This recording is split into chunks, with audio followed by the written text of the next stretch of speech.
নবীজির রওজা মুবারক জানাই লাখো সালাম, নবীজির রওজা মুবারক জানাই লাখো সালাম। বাংলার প্রান্ত হইতে রাসূল তোমায় দিল সুপিলাম, বাংলার প্রান্ত হইতে রাসূল তোমায় দিল সুপিলাম। রাসূলের রওজা মুবারক জানাই লাখো সালাম, রাসূলের রওজা মুবারক জানাই লাখো সালাম। গরিবের বন্ধু হয়ে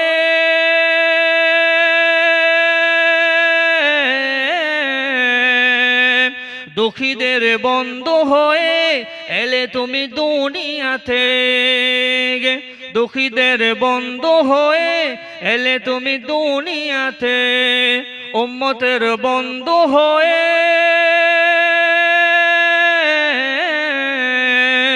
উম্মতের বন্ধু হয়ে তরাতে ফুল সিরাতে কালেমার নাই করে নিও ওগো তোমার সাথে, কালেমার নাই করে নিও ওগো তোমার সাথে।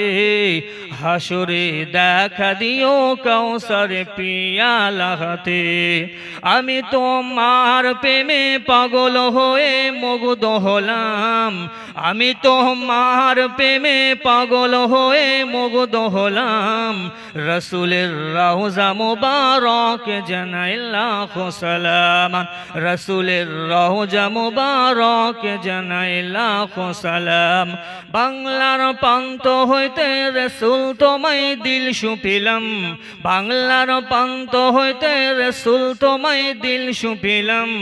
রাসূলের রওজা মুবারক জানাই লাখো সালাম। আল্লাহুম্মা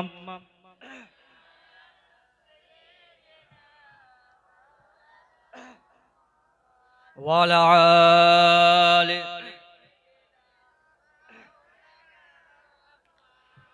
তোমারি মহিমাতে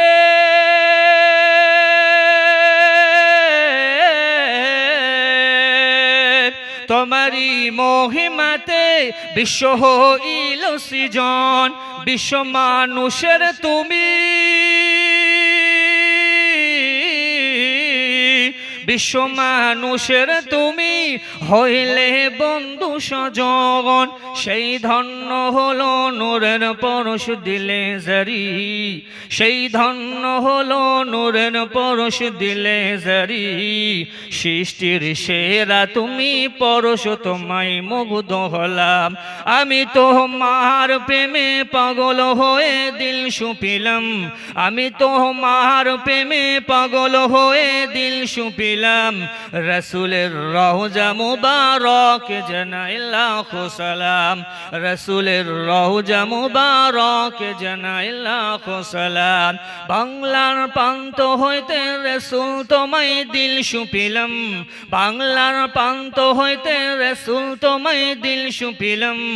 রাসূলের রওজা মুবারক জানাই লাখো সালাম, রাসূলের রওজা মুবারক জানাই লাখো সালাম। আল্লাহুম্মা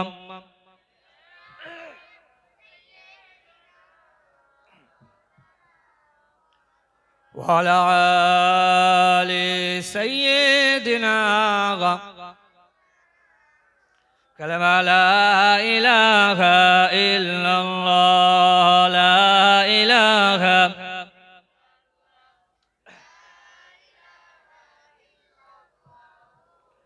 মুহাম্মাদুর রাসূলুল্লাহ।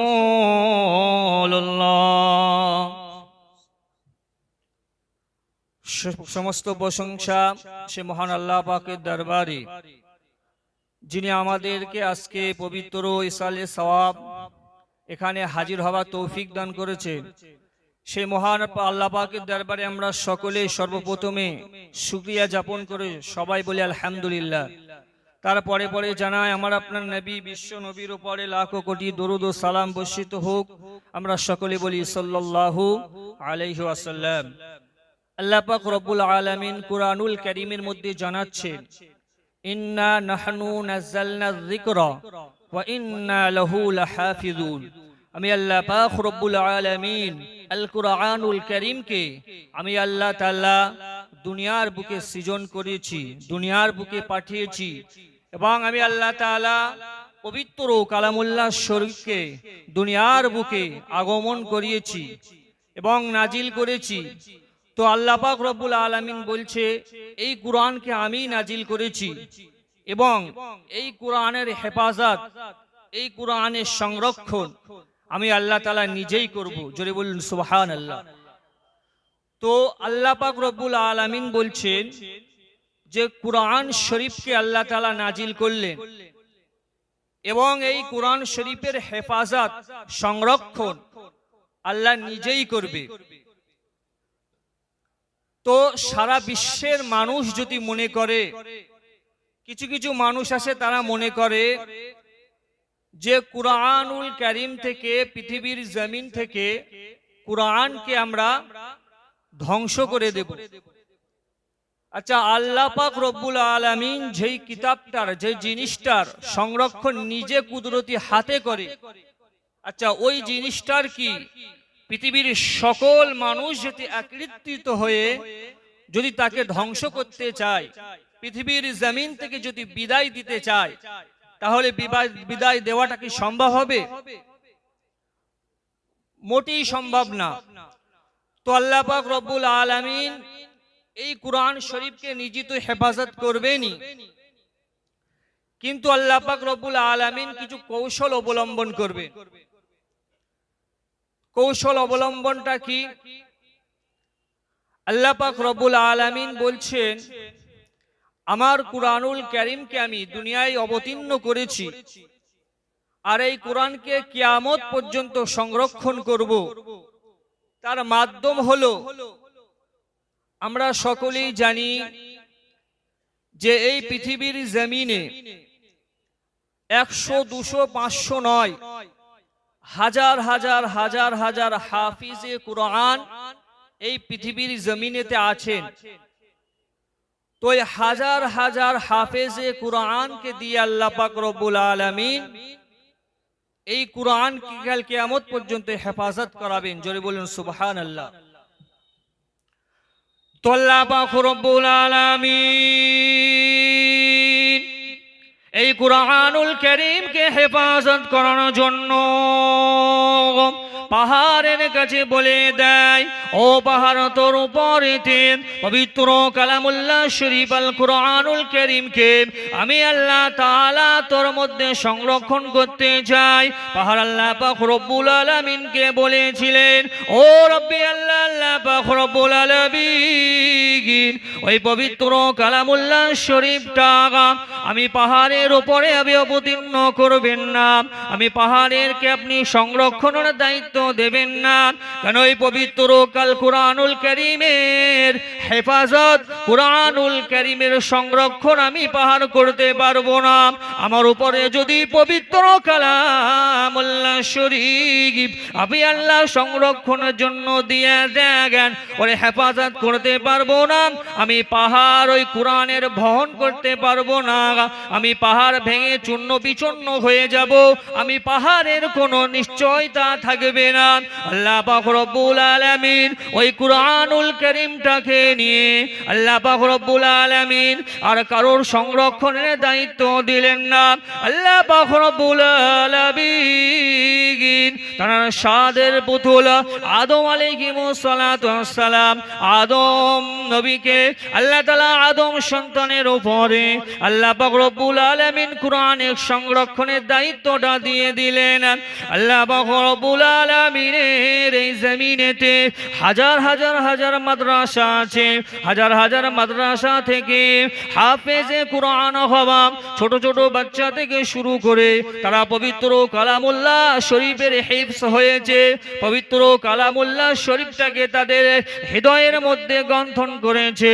আল্লাহ পাক রব্বুল আলামিনের হাজার হাজার হাজার মাদ্রাসা থেকে ফারিগ হওয়া, হাফিজ হওয়া, পৃথিবীর জমিনে এমন লাখো লাখো লাখো হাফেজে কোরআনরা রয়েছে। আল্লাহ পাক রব্বুল আলামিন ওই হাফেজদের মধ্যে আল্লাহ পাক রব্বুল আলামিন পবিত্র কালামুল্লাহ শরীফকে তাদের অন্তরের মধ্যে গেঁথে দিয়ে রাখলেন।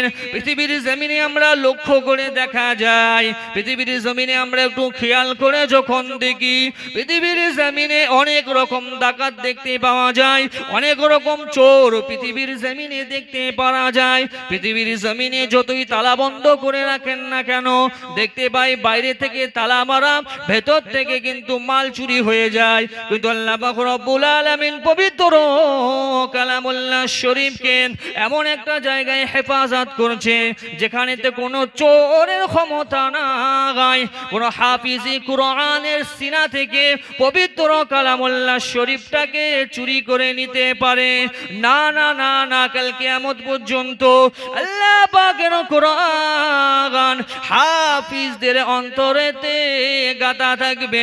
পৃথিবীর কোনো মানুষের ক্ষমতা নাই কোনো হাফেজের অন্তর থেকে কোরআনকে চুরি করে নিতে গে। আল্লাহ পাক রব্বুল আলামিন পবিত্র কালামুল্লাহ শরীফকে কাল কিয়ামত পর্যন্ত এই দুনিয়ার জমিনে অটল রেখে দেবেন। জোরে বলুন সুবহানাল্লাহ। আল্লাহ পাক রব্বুল আলামিন কোরআনকে সৃষ্টি করলেন, পাঠালেন, আর তার হেফাজত নিজেই নিলেন, কিন্তু একটা মাধ্যম দেখালেন। সেই মাধ্যমটা যেমনি আমাদের মালিয়াডাঙ্গা সিনিয়র হাফজুল কোরআন মাদ্রাসা থেকে এই বছরে ইনশাআল্লাহ একটা ছেলে হিফজ করেছে, হাফেজ শেষ করেছে। তো ওই হাফেজ ছেলেটার মধ্যে আল্লাহ পাক রব্বুল আলামিন পবিত্র কালামুল্লাহ শরীফকে যে গেঁথে দিলে, পৃথিবীর জমিনে দেখা যায় যে মানুষ এত সুন্দর করে নিজের মালকে হেফাজত করে রাখে, তবুও তারা হেফাজত করতে পারে না, চোর এসে চুরি করে নিয়ে যায়। কিন্তু আল্লাহ পাক রব্বুল আলামিন পবিত্র কালামুল্লাহ শরীফকে এমন একটা জায়গায় রাখলেন, এমন একটা জায়গায় মাহফুজ করছে যে জায়গাতে মানুষ যদি চায় তাহলে চুরি করা সম্ভব নয়, অসম্ভব। কেন? কোনো মানুষের অন্তর থেকে কোরআন শরীফ চুরি করা যাবে না।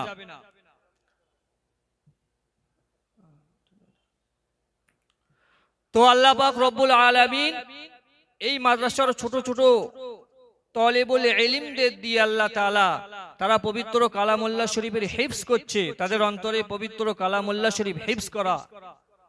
আর আমরা আপনার নবী বিশ্বনবী সাল্লাল্লাহু আলাইহি ওয়াসাল্লাম বলছেন, খায়রুকুম মান তাআল্লামাল কুরআনা ওয়া আল্লামা। পৃথিবীর জমিনে সব থেকে উত্তম ব্যক্তি হচ্ছে ওই ব্যক্তি যে ব্যক্তি নিজে কুরআন শরীফ তেলাওয়াত করে এবং অপরকে তেলাওয়াত করা শিখায়। ওই ব্যক্তি হচ্ছে পৃথিবীর জমিনে সব থেকে উত্তম ব্যক্তি। জোরে বলুন সুবহানাল্লাহ। তো এই মালিয়াডাঙ্গা মাদ্রাসায় যত ছেলে পিলে কোরআন শরীফ তেলাওয়াত করে তারা হাফেজ পড়ছে। আল্লাহ পাক রব্বুল আলামিন বলছেন যে তাদেরকে হাদিসের ভাষায় বলা হয় তালেবুল ইলম। তো এই তালেবুল ইলমের মর্যাদা আল্লাহ পাক রব্বুল অনেক রেখেছে। আমার আপনার নবী বিশ্ব নবী সাল্লাল্লাহু আলাইহি ওয়াসাল্লাম জানাচ্ছেন, তালেবুল ইলমের সম্মান আল্লাহ পাক রব্বুল আলামিন বহু গুণে বৃদ্ধি করেছেন। একটা কথা বলে দিই, তালেবুল ইলমের কত সম্মান আল্লাহ পাক রব্বুল আলামিন রেখেছেন। বিশ্ব নবী আমার জানালেন, কোন বাচ্চা যদি আল কোরআনুল কারীমকে শিখার জন্য যায়, তারা মা বাপ যদি তারা বাচ্চাটাকে মাদ্রাসা কিংবা মক্তবখানায় দিয়ে কোরআনুল কারীম শিক্ষা করার উদ্দেশ্য পাঠায়, আর ওই সন্তানটা যদি পবিত্র কালামুল্লাহ শরীফ শিখে নেয়, পড়তে শুরু করে দেয়, বিশ্বনবী আমার জানালেন সর্বপ্রথমে ওই ছেলেটার ওই বাচ্চাটা পবিত্র কালামুল্লাহ শরীফ যখন তা সে পড়তে থাকে, ওই সময় আল্লাহ পাক রব্বুল আলামিন তার মা এবং বাপের সর্বপ্রথম জীবনের গুনাহ খাতাকে আল্লাহ তাআলা মাফ করে থাকে। জোরে বলুন সুবহানাল্লাহ। শুধু তাই নয় বিশ্ব নবী আমার জানাচ্ছেন, ওই ছেলেটা যদি হাফিজ পড়ে, ওই ছেলেটা যদি হিফজ করে, আল্লাহ পাক রব্বুল আলামিন আল্লাহ তাআলা তার মা এবং বাপের জন্য জান্নাতে যাবা বড়ই সহজ করে থাকেন। জোরে বলুন সুবহানাল্লাহ। যে ছেলেটা মাদ্রাসায় পড়ে, মাদ্রাসায় গিয়ে যদি সে প্রথমে কোরআন শরীফ পড়তে পারে, তো সর্বপ্রথম ওই দিন আল্লাহ পাক রব্বুল আলামিন তার মা বাপের জীবনের গুনাহ মাফ করে দেয়। আর যদি হাফেজ হয়, হাফেজ পড়ে হাফেজ হয়, তাহলে আল্লাহ পাক রব্বুল আলামিন ওই মা বাপের জন্য জান্নাতে যাওয়াটা সহজ করে দেয়। জোরে বলুন সুবহানাল্লাহ। তো আমাদের টাইম সংক্ষেপ, এখানেই বক্তব্য সংক্ষেপ করলাম। এক্ষুনি আজান দেবে, নামাজ হবে, নামাজের পর আবার বক্তব্য চালু হবে, আবার কথাবার্তা হবে।